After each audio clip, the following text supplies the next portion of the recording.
In the year 3124, Earth was nothing more than a relic, a scarred and abandoned graveyard floating silently in the void. The great cities had crumbled to moss-covered ruins, swallowed by centuries of silence and time. The stars had moved on. So had humanity. Or so the galaxy thought. But deep beneath the crust of the once blue planet, a long-dormant protocol stirred awake. Project Helios. Final override activated. Beneath miles of reinforced alloy and ancient bedrock, 24 containment pods hissed open, expelling vapor as the systems rebooted. Inside, the last defense humanity ever built took its first breath in over 1,000 years. They were known only as the Eidolons. Human once, now far more than flesh, each was a living weapon, genetically sculpted, cybernetically enhanced, and bred for only one purpose: war. They had been placed into cryostasis in the twilight hours of the Human-Angron Wars, not to fight in that war, but for the one that would inevitably follow. They were Earth's answer to extinction. And now, with the activation of the Helios Protocol, the war had finally come knocking. The fall of the last. Her name was Admiral Kayla Thorne, and she was the last registered human in the known galaxy. For 300 years, Kayla had evaded extinction, hunted by the Angron Dominion, who had scoured human colonies to ashes and poisoned the very air of terraformed worlds. The reason? Simple one: fear. The Dominion feared humanity, not because of its numbers, but because of what humanity could become when cornered. For the Angron, humanity wasn't a species. It was a virus. Unpredictable. Wild. Dangerous. Kayla had fought them for decades. And lost. One planet at a time. Her final stand took place in the shattered remains of Lyra Prime, a hidden moon base built inside the ice crust of a rogue moon, adrift in interstellar darkness. They came for her with 100 warships. She greeted them with nukes. But even that wasn't enough. As her station fell and fire breached the command dome, Kayla Thorne did something she hoped she would never have to do. She transmitted the Helios code. Back to the dead rock where it all began. Back to Earth. The awakening. Eidolon Zero reporting online. Came a voice like thunder made flesh. Mission status. Extinction event confirmed. Origin code verified. Proceeding to status synchronization. He stepped from the stasis pod, and the steel floor groaned beneath his weight. Standing at 8 feet tall, clad in adaptive bioarmor laced with kinetic memory fibers, Eidolon Zero, call sign Gideon, blinked. His HUD lit up with the mission logs, transmitted through time and blood. One by one, the other Eidolons awoke. They didn't speak, not at first. They didn't need to. Communication was neural, instantaneous. A battle language beyond words. Target identified. Angron Dominion. Threat level. Omega. Primary objective. Terminate Dominion core nodes. Secondary objective. Locate surviving human elements. Status unknown. They emerged from beneath the planet's surface, through hidden vaults sealed by Earth's last engineers. What they found above was a world erased. Forests reclaimed highways, oceans swallowed skyscrapers. There were no satellites, no signals, only the sound of wind through the ruins. And yet, above the sky, in the black veil of space, Dominion satellites blinked. They were being watched. "Let them come," Gideon growled, looking skyward. "The lions of Earth are awake." Dominion reaction.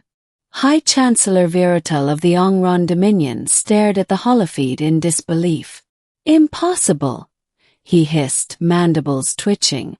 "Earth is dead. We burned it." "Apparently not thoroughly enough," his second-in-command, Krishaw, murmured. The footage was grainy, taken from a stealth drone skimming the planet's upper atmosphere.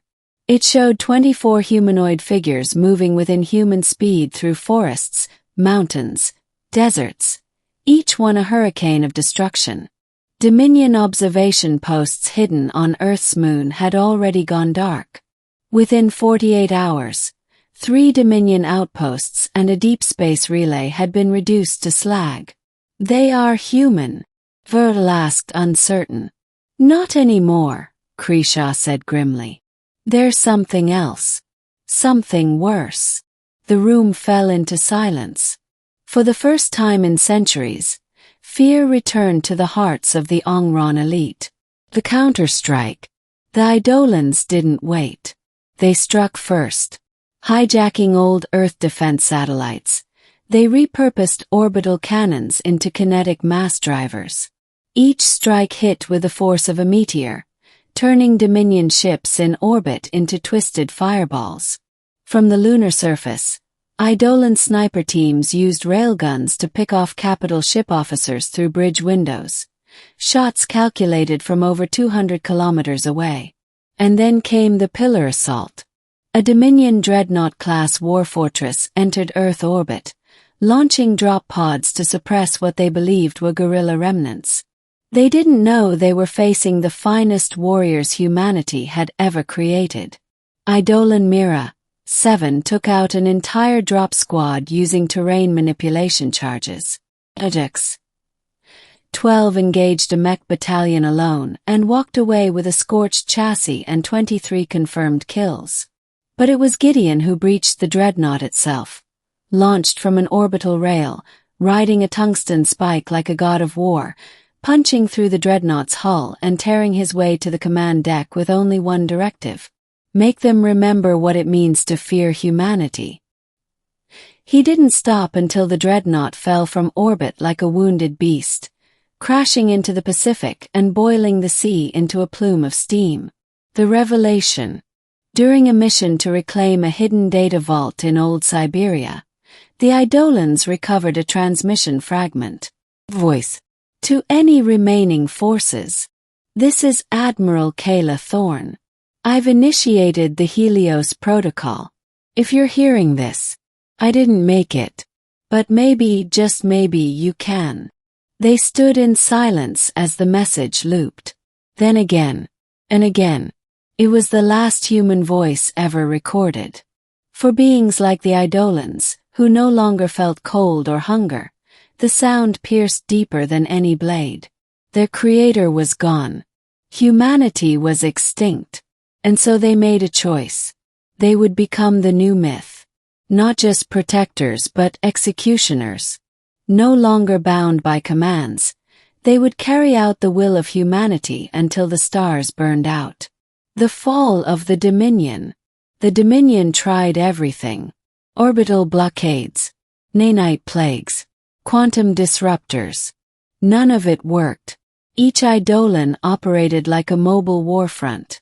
They stole ships, hijacked fleets, weaponized stars. For every one that fell, 2 Dominion worlds vanished. Over the next 7 years, system after system was liberated, or reduced to silence.